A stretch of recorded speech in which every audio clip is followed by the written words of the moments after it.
ನಿಮ್ಮ ಹಠವನ್ನು ಸಾಧಿಸಿ ಸರ್ಕಾರ ನಮ್ಮದೇ ಅದ, ಏನ್ ಮಾಡಿದ್ರು ನಡೀತಿತ್ತೆ.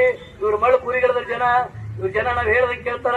ಏನಾದ್ರು ಮಾಡಿ ಇವ್ರನ್ನ ದೂರ ಹಾಕ್ಬೇಕು, ಹೋರಾಟಗಾರನ ಕಂಪ್ಲೇಂಟ್ ಮಾಡ್ಬೇಕು. ನೀವು ಏನಾದ್ರೂ ತಿಳ್ಕೊಂಡಿದ್ದ ಕರೆ ಆದ್ರೆ ಅದು ಮೂರ್ಖತನದ ಪರಮಾವಧಿ ಆಗ್ತದೆ. ದಯವಿಟ್ಟು ಶಾಸಕರೇ ಅದನ್ನ ಕೈ ಬಿಡಬೇಕು.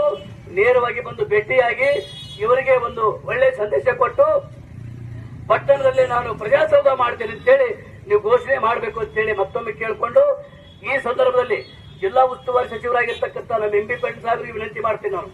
ಯಾಕೆಂದ್ರೆ ನೀವು ಜಿಲ್ಲೆಯ ಉಸ್ತುವಾರಿ ಸಚಿವರು, ಸರ್ಕಾರದಲ್ಲಿ ಪ್ರಭಾವಿ ಒಂದು ಮಂತ್ರಿಗಳು. ಹೀಗಾಗಿ ನಿಮ್ಮಲ್ಲಿ ಒಂದು ಅನುಭವದ ಒಂದು ನುಡಿ, ಅನುಭವದ ವಿಚಾರ, ಶರಣ ತತ್ವ, ಆಚಾರ ವಿಚಾರ ನಿಮ್ಮಲ್ಲಿ ಕೂಡ ಇದೆ. ಅದಕ್ಕಾಗಿ ಈ ಕೂತಂತ ಜನರಿಗೆ ತಕ್ಷಣವೇ ನೀವು ಉಸ್ತುವಾರಿ ಸಚಿವರು ಭೇಟಿ ಕೊಟ್ಟು ಇಲ್ಲಿ ಸಮಸ್ಯೆ ಏನದು ಅಂತ ತಿಳ್ಕೊಂಡು, ಕೇವಲ ಬಬಲೇಶ್ವರ ಬಿಜಾಪುರ ಅಷ್ಟೇ ನಿಮ್ಮ ಕ್ಷೇತ್ರ ಅಲ್ಲ, ನೀವು ಆಯ್ಕೆ ಕ್ಷೇತ್ರ ಅದು ಇರಬಹುದು, ಆದ್ರೆ ಇಡೀ ಕರ್ಮಭೂಮಿ ಜಿಲ್ಲೆ ಏನಿರಲ್ಲ ಸಚಿವರಾಗಿದ್ದೀರಿ. ಹಾಗಾಗಿ ಉಸ್ತುವಾರಿ ಸಚಿವರಾಗಿರುವುದರಿಂದ ಇದು ನಿಮ್ಮ ವ್ಯಾಪ್ತಿಗೆ ಒಳಪಡ್ತದೆ. ಶಾಸಕರಾಗಿ ನೀವು ಅಲ್ಲಿ ಇದ್ರೂ ಕೂಡ ಉಸ್ತುವಾರಿ ಸಚಿವರಾಗಿರುವುದರಿಂದ ನಿಮ್ಮ ವ್ಯಾಪ್ತಿಗೆ ಒಳಪಡುತ್ತದೆ. ದಯವಿಟ್ಟು DC ಅವರ ಗಮನಕ್ಕೆ ತಂದು ಜಿಲ್ಲಾಧಿಕಾರಿ ಒಂದು ಸಭೆ ಕರೆದು, ನಿಮ್ಮ ಅಪ್ಪಾಜಿ ನಾಡುಗಳು ಶಾಸಕರಿಗೆ ಸಭೆ ಕರೆದು ಎಲ್ಲ ಕೂತ್ಕೊಂಡು ನಮ್ಮ ಈ ಸಮಿತಿಯ ಹೋರಾಟ ಸಮಿತಿಯ ಅನೇಕ ಹಿರಿಯ ಪದಾಧಿಕಾರಿಗಳಿಗೆ ಇಲ್ಲೇ ಬಂದು ಭೇಟಿ ಕೊಟ್ಟು ನೀವು ತಕ್ಷಣವೇ ಸೂಕ್ತ ಕ್ರಮಕ್ಕೆ ಮುಂದಾಗಬೇಕು.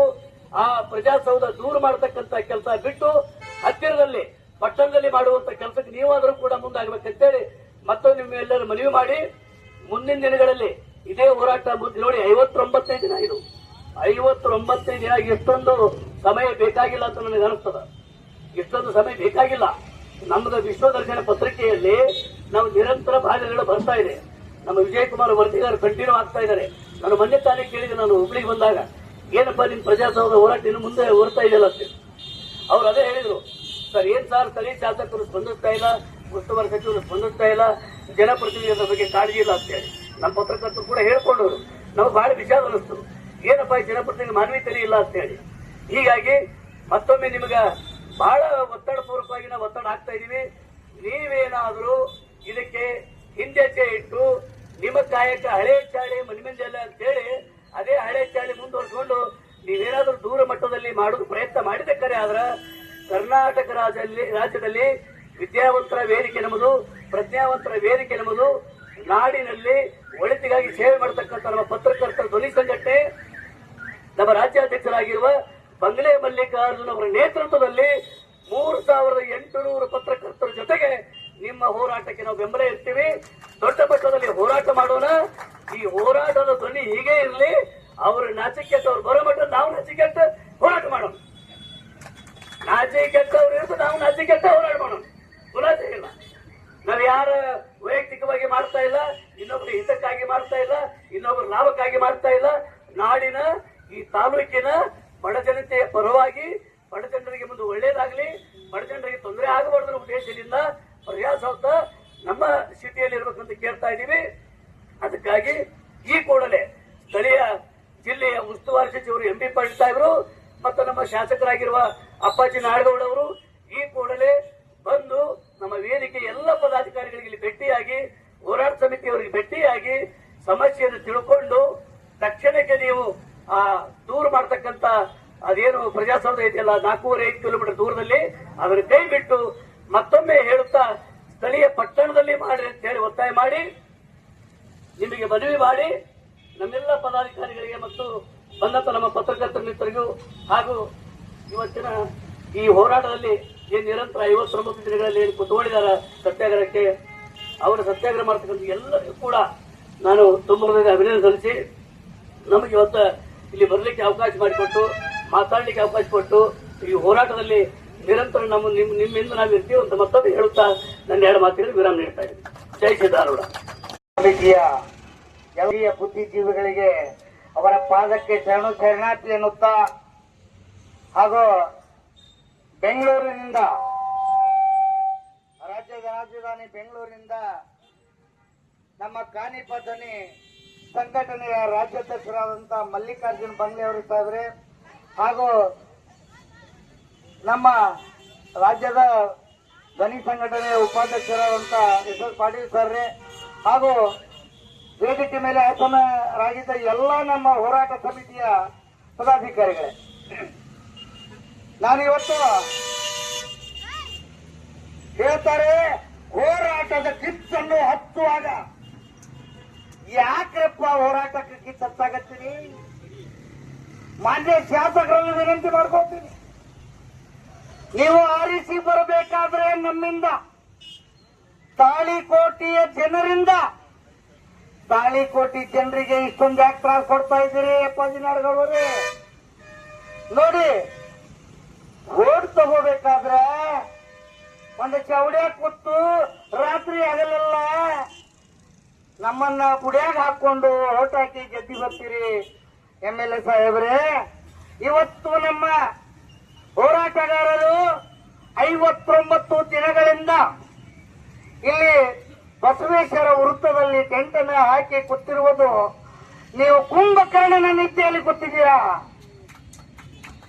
MLA ಸಾಹೇಬ್ರೆ, ನಾವು ಹೋರಾಟಕ್ಕೂ ಸಿದ್ಧ, ಎಲ್ಲದಕ್ಕೂ ಸಿದ್ಧ.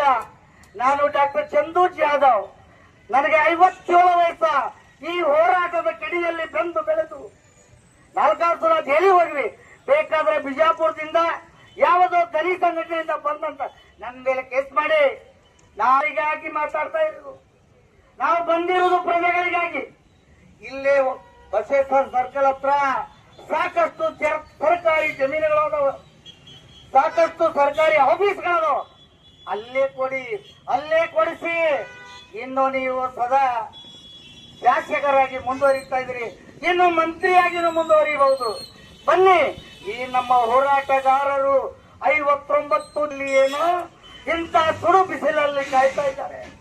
ಅವ್ರ ಮನೆಗೆ ಮಾಡ್ತಾ ಇಲ್ಲ ಶಾಸಕರೇ. ನೀವು ಅವ್ರ ಜೊತೆ ಕೈ ಜೋಡಿಸಿ. ಏನಿದೆ ಏನಿಲ್ಲ, 4.5 ಕಿಲೋಮೀಟರ್ ಗಟ್ಟಲೆ ದೂರಲ್ಲಿ ತಾಯಂದಿರು, ವೃದ್ಧರು ಎಲ್ಲರೂ ಅಲ್ಲಿ ಹೋಗಿ ಅವ್ರು ಕೆಲಸ ಮಾಡ್ಕೋಬೇಕಾದ್ರೆ ಎಷ್ಟಿದು ಆಗತ್ತೆ. ಇನ್ನೊಂದು, ಕಂದಾಯ ಇಲಾಖೆಯ ಸರ್ವ ಅಧಿಕಾರಿಗಳೇ ಒಂದು ಕಿವಿ ಮಾತು ಹೇಳ್ತೀನಿ. ಅಧಿಕಾರಿಗಳೇ, ರಾತ್ರಿ ಪಾಕೆಟ್ ಬರುತ್ತೆ, ಮುಂಜಾನೆ ಏನೇನೋ ಬರುತ್ತೆ. ಅದಕ್ಕೆ ತಲೆಗುಡಬೇಡಿ. ನಮ್ಮ ಸಮಾಜ ತಾಳಿಕೋಟೆ ತಾಲೂಕಿನ ವ್ಯಾಪ್ತಿಯಲ್ಲಿ ಬರತಕ್ಕಂಥ ಸುಮಾರು 24-25 ಹಳ್ಳಿ ಜನಗಳ ತೊಂದರೆಯನ್ನು ನೋಡಿ ಅಧಿಕಾರಿಗಳೇ, ಇವತ್ತು 59 ದಿನಗಳಾಯ್ತು ನಮ್ಮ ಜನ ಇಲ್ಲಿ ಹೋರಾಟ ಕೂತಾರ. ಯಾರಾದ್ರೂ ಬಂದಿದ್ದೀರಾ? ಯಾಕೆ ಹೋರಾಟ ಕೇಳಿದ್ದೀರಾ? ಇಲ್ಲ. ಐಸ್ರಾಮಿ ಕಾರ್ ಇರುತ್ತೆ, AC ರೂಮ್ ಇರುತ್ತೆ, ಯಾರೋ ಏನು ಮಾಡಾಗತ್ತಾರೆ ಕುಂತಾರ. ಯಾರಿಗೂ ತುಳಸಿ ಗೊತ್ತಿಲ್ಲ. ಸಮಾಜದ ಏಳಿಗೆಗಾಗಿ, ಪ್ರಜಾಪ್ರಭುತ್ವದ ಏಳಿಗೆಗಾಗಿ ಇಲ್ಲಿ ಕುತ್ತಂತ ನಮ್ಮ ಜನ, ನಮ್ಮ ಹೋರಾಟಗಾರರು ತಾವು ಒಂದು ಪ್ರಜಾಸೌಧವನ್ನ ಸೆಂಟರ್ ಕಟ್ಟಿಸಿ ನಾವೇನ ಆಡಳಿತ ಮಾಡಬೇಕು ಅಂತ ಗೊತ್ತಿಲ್ಲ ಗುರುವೇ. ವಿಚಾರ ಮಾಡಿ ಹೇಳ್ತಾರೆ. ಯಾಕೆ ಶಾಸಕರಾಗ್ಲಿ ಅಧಿಕಾರಿಗಳೇ ಒಂದ್ ಹೇಳ್ತಾರೆ, ಅದೇನಿ ಕೂಡಿದರೆ ಹಳ್ಳ, ತೆನಿ ಕೂಡಿದರೆ ರಾತ್ರಿ. ನಿಮ್ಮ ರಾಜಕೀಯವನ್ನ ಬದಿಗಿಟ್ಟು, ನಿಮ್ಮ ಅಧಿಕಾರವನ್ನ ಬದಿಗಿಟ್ಟು ಇಲ್ಲಿ ಹೋರಾಟಕ್ಕೆ ಬನ್ನಿ.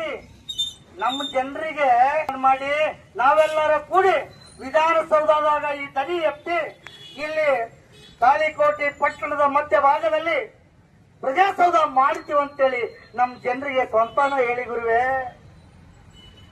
ಅಲ್ಲ, ಈ ದನಿ ನೀವು ಹೇಳ್ತಾ ಇರಬಹುದು, ನಮಗೆ ಯಾವ ತಲವಾರ ಬೇಡ, ಯಾವ ಖಡ್ಗ ಬೇಡ, ಯಾವ ಬಂದೂಕು ಬೇಡ. ನಮ್ಮ ಪತ್ರಕರ್ತರಿಗೆ ಒಂದು ಪೆನ್ನು ಸಾಕು. ಇದನ್ನು ಇವತ್ತು ನಮ್ಮ ರಾಜ್ಯಾಧ್ಯಕ್ಷರು ಹೇಳಿದ ಹಾಗೆ ಮುಂಬರುವ ದಿನಗಳಲ್ಲಿ ಈ ಹೋರಾಟ ಹಂಗೆ ನಡೆದರೆ ದನಿ ಸಂಘಟನೆಯ 3050 ಪಡೆಯನ್ನ ಇಟ್ಕೊಂಡು ಈ ಹೋರಾಟ ಸಮಿತಿಯ ಜೊತೆ ಇರ್ತೀವಿ. ನಾವು ಇಲ್ಲೇ ಪಕ್ಕದಲ್ಲಿ ಹೋಗಿ ಇಂದಿನ ನಾಳೆಯಿಂದ ನಾವು ವೋಟ್ ಪಿಟಿಷನ್ ಬಗ್ಗೆ ನಮ್ಮ ಹಿರಿಯರ ಸಲಹೆ ಸೂಚನೆ ತಗೊಂಡು ಅದಕ್ಕೆ ನಾವು ಬಡಿದಾಡ್ತೀವಿ. ಯಾವತ್ತೂ ನಾವು ಈ ಹೋರಾಟ ಸಮಿತಿ ಜೊತೆ ಇರ್ತೀವಂತ ಹೇಳ್ತಾ ನನ್ನ ಒಂದೆರಡು ಮಾತಿಗೆ ವಿರಾಮ ಹೇಳ್ತೇನೆ. ಜೈ ಹಿಂದ್, ಜೈ ಭೀಮ್, ಜೈ ಸೇವಾಲಾಲ್.